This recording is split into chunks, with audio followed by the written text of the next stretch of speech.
Estamos de regreso. Gracias por estar con nosotros, por acompañarnos. En el día de hoy estamos conversando sobre la situación que vive nuestro país con respecto a toda la violencia expresada en diferentes términos, expresada desde lo más sencillo, esa falta de educación, por ejemplo, de los transeúntes, al, al que no son capaces de cederte el paso, por ejemplo.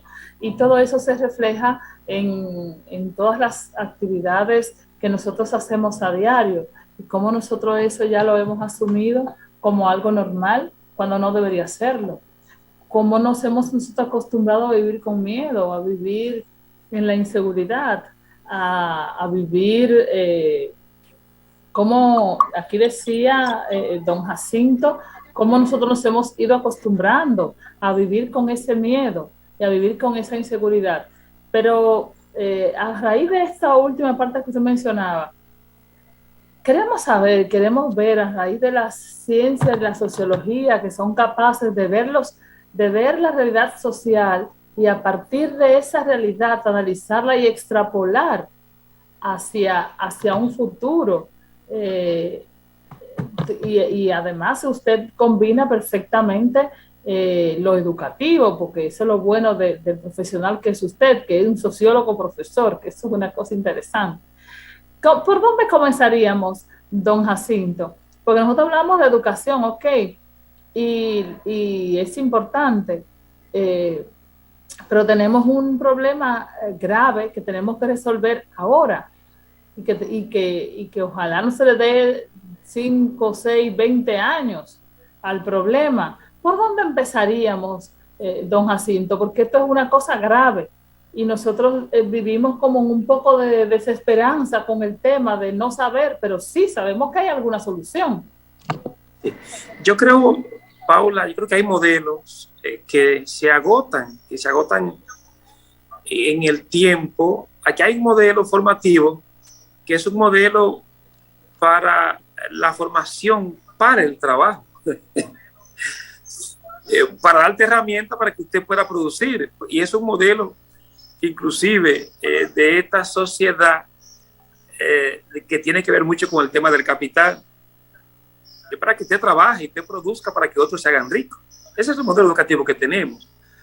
Ahora, cambiar ese modelo para un modelo que sí tiene que ver con cambiar conducta, que sí tiene que ver con asumir valores, asumir identidad, asumir esa parte inclusive que nosotros hemos sacado de las escuelas, que es la educación cívica, de cómo comportarnos como ciudadanos dentro de una sociedad. Ese modelo no es el que estamos formando, Paula Xiomara. Entonces, por ahí es que teníamos nosotros realmente que mirar y buscar una brecha, por lo menos para ir combinando, porque si no, vamos a seguir con estos problemas de comportamiento que al final, en ese roce, termina entonces que incrementando el tema de la violencia.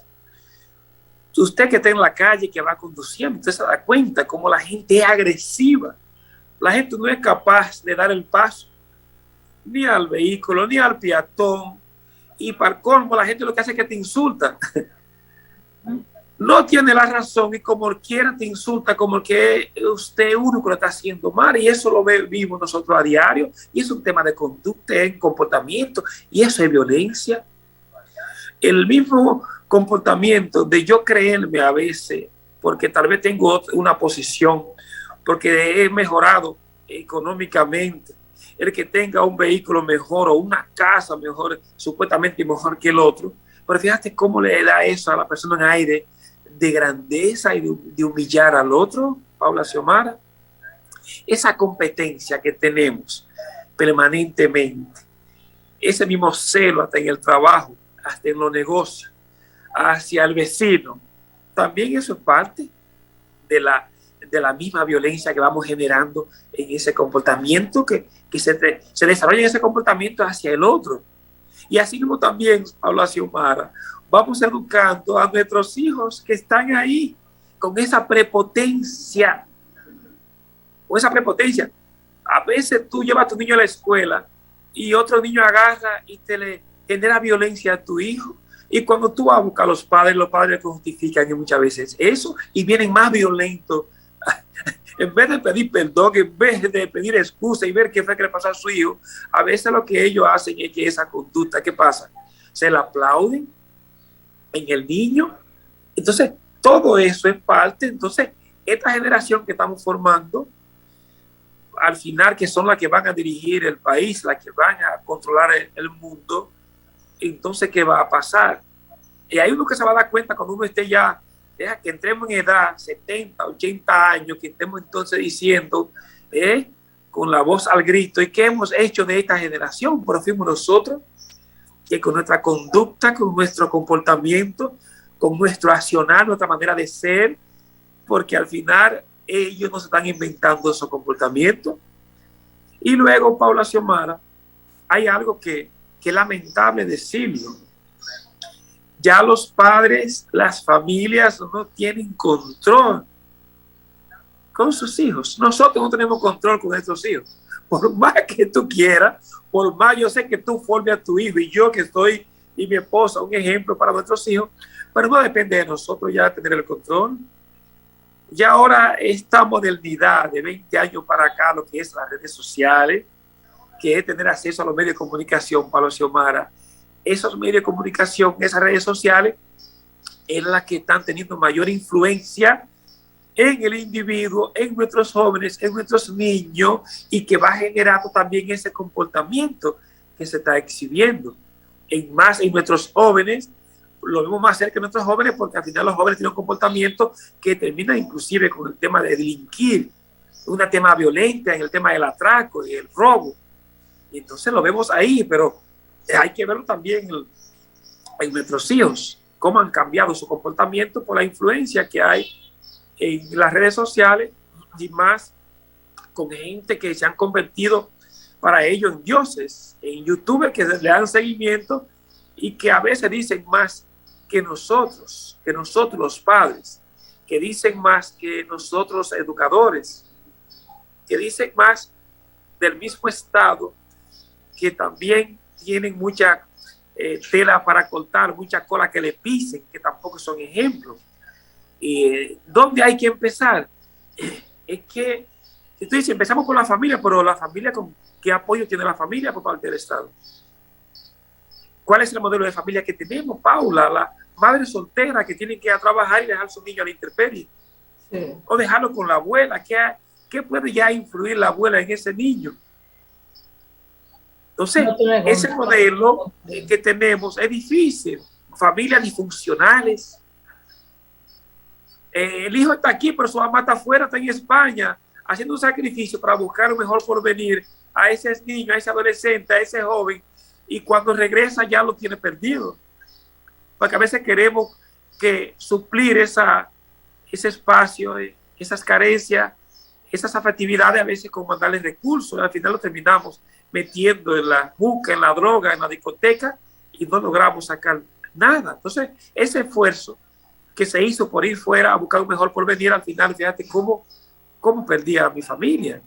Entonces, te digo, no es que sea pesimista, pero si desde el Estado no ven estas variables que tanto afectan a nuestra sociedad y no trabajan y no nos ponemos de acuerdo para poder enfrentarla y buscarle la vuelta desde el Estado, desde el gobierno central y de las instituciones, si no vemos eso, sin embargo, que están ahí es una garata con puño dentro de estos ministerios para ver a quién le entregan más los fondos y quién termina quedándose con más dinero. Eso es lo que tenemos. Entonces, ante ese panorama, Paula Xiomara, yo ni sé, yo creo que ni tú misma, porque apelamos siempre a que es al tema de la educación, pero es que no solamente la educación basta. No es que solamente, es que tiene que haber realmente una propuesta de Estado, una propuesta de país, una propuesta de gobierno, que todos giremos el carro hacia la misma dirección. Pero aquí nadie está, cada quien está de manera fragmentada, cada uno haciendo lo suyo a su manera, pero no echando el Estado hacia adelante. Al contrario, lo que vamos a encontrar es trabas entre los mismos ministerios, cada quien jalando para su lado el pastel, y el carro al final lo que hace es que se estanca, porque si todos jalamos para un lado contrario, entonces el Estado, ¿qué hace? Se tranca y al final lo que se puede romper. Y eso es lo que estamos mirando. Se está rompiendo, se está dañando el Estado por los mismos actores que estamos para juntos poder entonces echar hacia adelante, hacia un mismo fin. Bueno, don Jacinto, también pienso que usted tiene toda razón, y creo que una de las cosas también que debemos llegar a lograr, para además de todo lo que usted ha dicho, es que las instituciones funcionen, que se haga cumplir la ley, para que todo eso que usted ha dicho y que se pueda, sobre todo, trabajar en conjunto, que se trabaja en conjunto. Cuando alguien entienda que la ley, que cuando alguien ha violentado la ley, entienda que eso va a tener una consecuencia. Que por lo menos el miedo a lo que cuesta, porque yo, por ejemplo, que viví en Europa, pero no tirándole a los barrios tanque de guerra, como que estamos en guerra en el país. No, que no es metiéndonos en los callejones y matando a los jóvenes. Ese no es el mensaje que hay que mandar. No es diciéndole al país como jefe de Estado que se encargue Dios de perdonar porque yo no perdono. Un presidente de la República, eso, ni siquiera eso se dice de manera pública. Eso también es violencia, Paula Xiomara. Sí, así es, así es. Lo que deberíamos querer, lo que debería suceder es que se cumpla la ley que está escrita en todos los niveles, comenzando por una simple infracción de tránsito, que si hay un semáforo en rojo, usted sepa que tiene que detenerse ahí en ese semáforo, porque si usted lo cruza en rojo puede ocasionar un accidente, y que esa ley se cumpla, porque fíjense, la impunidad llega tanto que luego las personas entienden que siempre van a encontrar quien le quite esa multa, por ejemplo, para poner un caso, y entonces nunca se va a cumplir las leyes. Y entonces pero mira, pero no solamente, Paula, pero no solamente eso. Aquí cada año, con los accidentes de tránsito y más en el tema de los motoristas, que es el tema del casco y todo esto, se gasta más en esos hospitales, a veces dinero que algunos ministerios, para poder trabajar en cosas que puede ser, trabajando la parte preventiva, poder evitar esos accidentes. Se gasta más para recuperar la vida de esas personas más en el año que lo que puede gastar el Ministerio de la Mujer o el Ministerio de la Juventud en este país. Dígame, a ver, entonces así no vamos a llegar muy lejos. Así es, pero si supiéramos, si nosotros tuviéramos la certeza de que la ley en nuestro país se cumple, usted vería a la gente respetando su ley, porque por ejemplo en Europa fácilmente una multa es todo tu sueldo, claro, fácilmente una multa son 1.000 euros, 800 si euros, 500 euros, y te la tienes que pagar rápido. Entonces es importante. Tenemos que irnos porque ya estamos. Ha llegado el jefe. Don Alfonso. Don Alfonso, buen saludos, día. Don Alfonso Torres Ulloa. Saludos.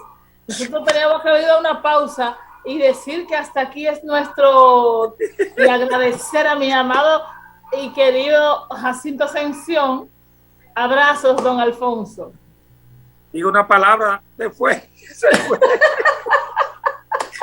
Paula, darte las gracias. No sé si el análisis, uno habla de lo que uno cree, lo que uno entiende, y uno es parte de este proceso, y me siento apenado porque no ver soluciones así inmediatas, y ver una luz al final del túnel, también eso te hace sentir un poquito, no derrotado, pero sí de preocupado, por lo menos preocupado. Todo eso también contribuye a la violencia, creo yo, porque genera frustraciones que al uno sentirse así desesperanzado. Sin embargo, vamos a seguir trabajando, don Jacinto, a espera de que tenemos una lucecita ahí al final del túnel. Por lo menos, si no logramos avanzar, por lo menos hacemos el retroceso que sea más lento de esta autodestrucción.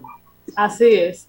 Gracias, buen día, gracias. No se vayan, regresamos ahora con don Alfonso Torres y un invitado para conversar de temas muy importantes aquí.